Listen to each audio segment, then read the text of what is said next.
Bonjour ou bonsoir à vous, frères et sœurs en éternité. J'espère que vous vous portez à merveille. Dieu soit loué. Nous remercions le Père Mère Créateur pour son action de grâce envers chacun de vous, où que vous vous trouvez en ce moment sur les 5 continents du globe terrestre.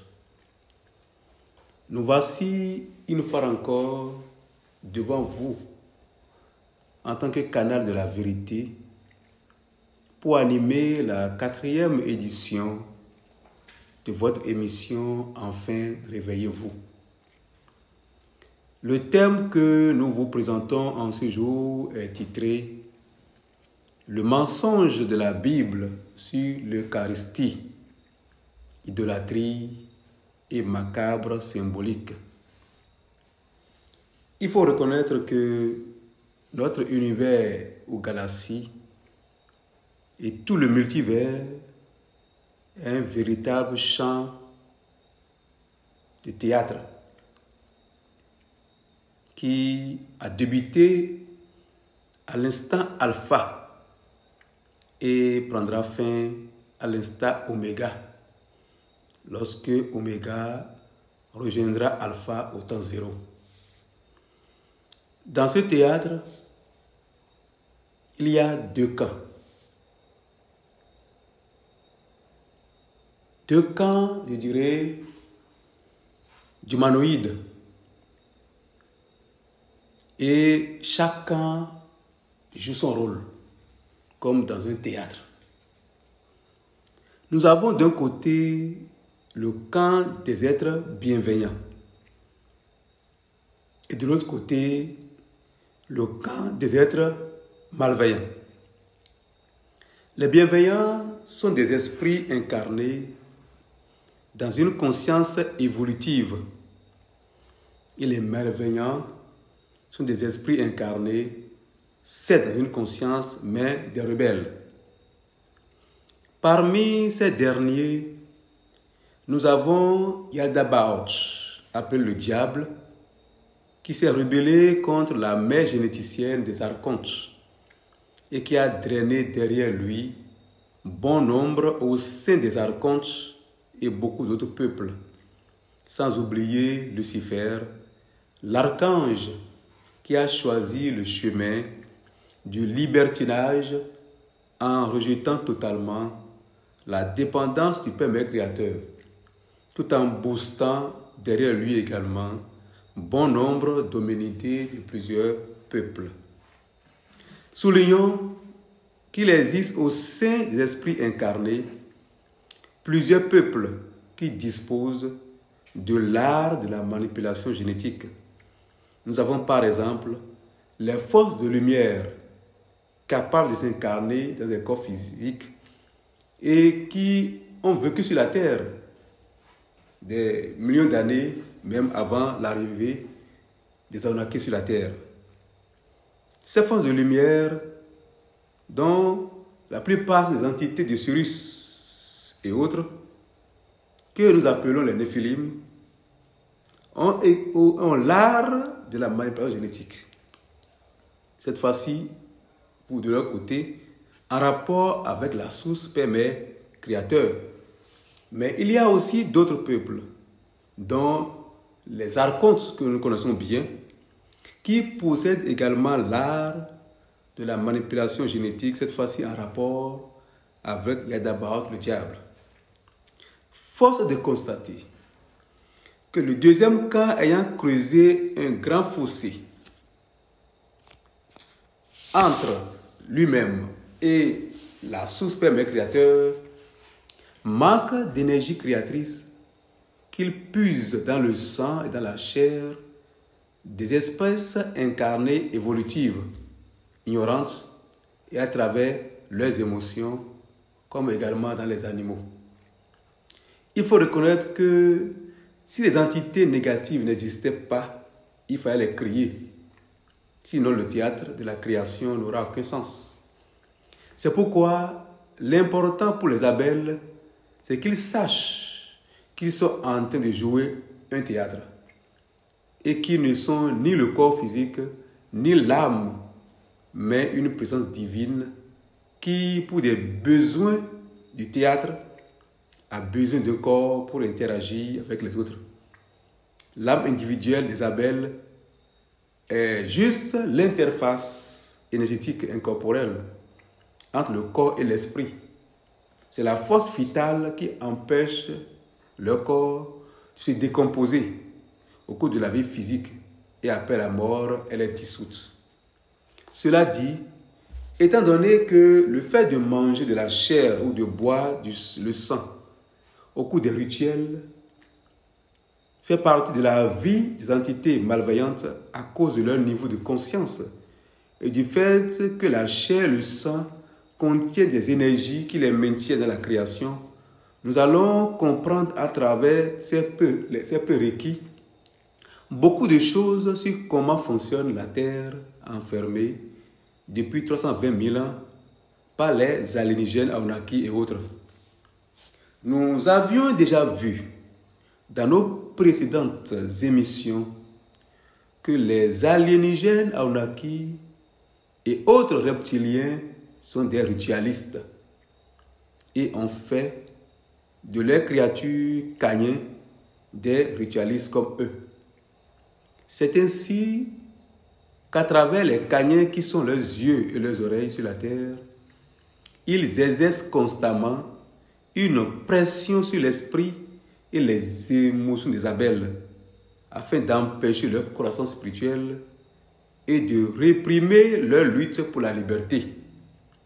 Pour ainsi dire, la religion que les Anunnaki ont créée leur permet donc, frères et sœurs en éternité, de former des communautés dans lesquelles les Kanyens font à chaque instant de pression sur les Abel pour puiser leur énergie créative et abaisser constamment leurs vibrations dans la perspective de les empêcher de se libérer du mensonge terrestre et cosmique. C'est une bonne guerre, n'est-ce pas? Le problème qui va alors se poser est de savoir, au vu de ce qui précède, s'il est à lui d'accorder une quelconque crédibilité à ce qu'on appelle l'expiation de Jésus dans la chrétienté. Allons d'abord comprendre ce que c'est que l'expiation de Jésus. Reconnaissons que l'expiation de Jésus est un concept théologique dans le christianisme qui fait référence au sacrifice de Jésus sur la croix pour expier les péchés de l'humanité. Selon cette croyance donc, Jésus, en tant que Fils de Dieu, a volontairement donné sa vie pour racheter les péchés des gens, leur offrant ainsi la réconciliation avec Dieu et la possibilité de la vie éternelle. C'est un aspect central de la foi chrétienne, frères et sœurs en éternité. Il est certain qu'il faut être alors en manque de rationalité et être un rationaliste, comme pour paraphraser l'avocat et philosophe franco-russe Alexandre Dianine Avar. En un mot, il faut avoir une pierre à la place du cerveau pour croire à la manipulation mentale selon laquelle Jésus est venu mourir pour expier le péché de l'humanité. A-t-il expié, frères et sœurs en éternité, le péché des Kanyens ou des Abel? Voilà que logiquement, nous savons déjà que les Kanyens sont dépourvus d'esprit, qui est le fragment holographique du Père Créateur qui réside au centre de notre être. Nous savons également qu'il n'y a rien à sauver en eux. Seuls donc les Abel sont sauvables à travers leurs esprits une fois qu'il est atteint le niveau de l'épanouissement de leur potentiel pour se retourner dans la maison du Père suprême. Pour alors couper court à tout, allons tout simplement, frères et sœurs en éternité, lire ce qu'a dit le Maître Jésus, surnommé le Christ, dans une de ses canalisations qui date de 2014, dans laquelle il rejette avec toutes les forces de son esprit une quelconque expiation relative à sa mort. Je cite, « Mon message a été modifié lorsque la crucifixion fut inventée en tant qu'élément central et point focal de ma vie. Quel réconfort peut-on retirer d'une déclaration comme « Le Christ est mort pour vos péchés ». Je dois vous le dire à présent, je ne le suis carrément pas. Ma punition aux mains de mes persécuteurs ne m'a pas vaincu ni tué, ni ma vie, ni ma mort n'avaient quoi que ce soit avec le péché, qu'il s'agisse des vôtres ou des miens. Frères et sœurs en éternité, le vin est ainsi tiré, à moins que certains Abel aient enfermé leur intelligence dans du béton pour continuer à croire que la mort de Jésus a expié leurs péchés. Alors, frères et sœurs en éternité, qu'est-ce que l'Eucharistie? Que symbolise-t-elle et quelle crédibilité peut-on accorder à un tel rituel? Il faut reconnaître que l'Eucharistie, que d'autres appellent la Sainte Seine, est une ordonnance biblique qui commémore la dernière scène de Jésus avec ses disciples. Elle est souvent célébrée sous forme de rituel où le pain et le vin sont consacrés et consommés symboliquement comme le corps et le sang du Christ. Le pain et le vin symbolisent le corps et le sang de Jésus donné pour le salut des croyants. Participer à l'Eucharistie ou à la Sainte Seine est considéré comme une communion avec Dieu et les autres fidèles, renforçant ainsi la foi et la relation spirituelle avec le divin. Pensez-vous, frères et sœurs d'éternité, qu'une telle définition dictionnérique tient la route? Loin s'en faut. Notre Père Mère Créateur n'a ni besoin de l'énergie du sang, ni de l'énergie issue de la souffrance de la chair d'un animal ou d'un homo sapiens sapiens pour accorder son pardon. Notre Dieu est le détenteur et le pourvoyeur d'énergie créatrice en tant que créateur. Et les Abel qui proviennent de lui et qui sont sous sa dépendance sont constitués également d'énergie créatrice qu'il doit protéger. Le Dieu qui a besoin du sang ou de la chair de toute espèce d'animaux ou d'homo sapiens sapiens, nous le savons. C'est le Dieu des allénigènes Anunnaki qui considère les homo sapiens sapiens de la même manière que les homo sapiens sapiens considèrent les animaux.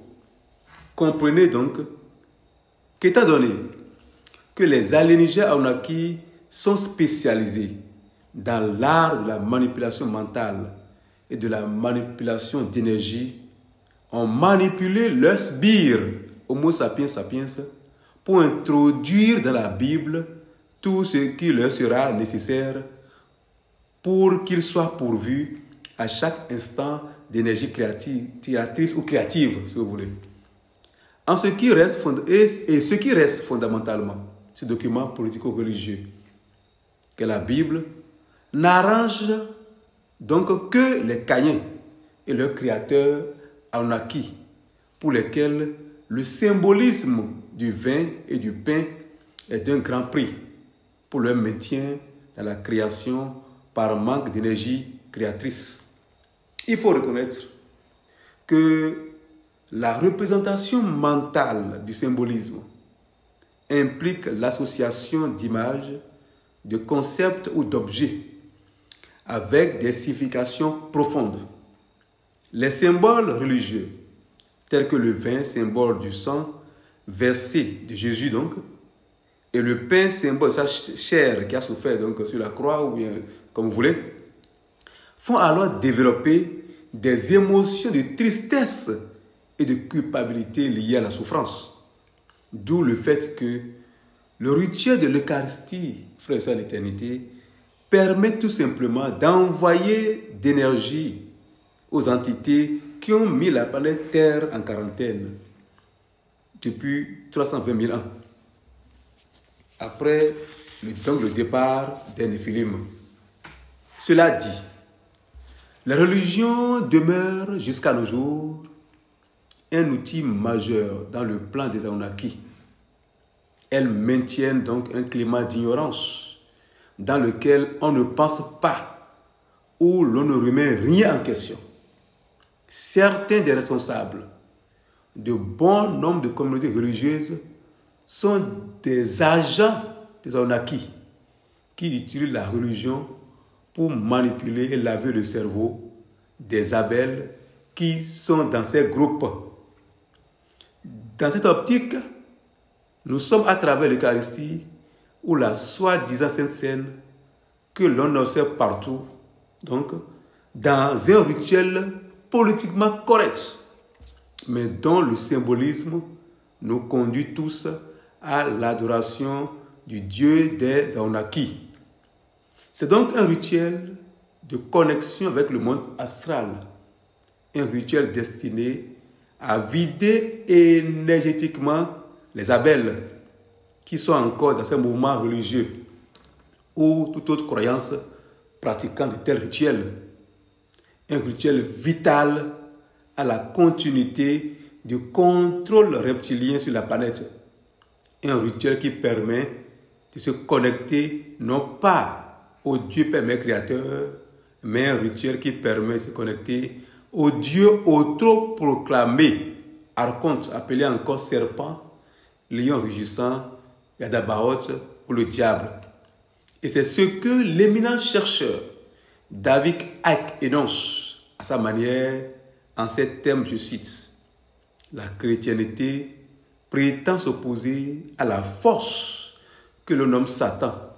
Pourtant, bon nombre de rituels sataniques se profilent dans ses croyances et ses cérémonies.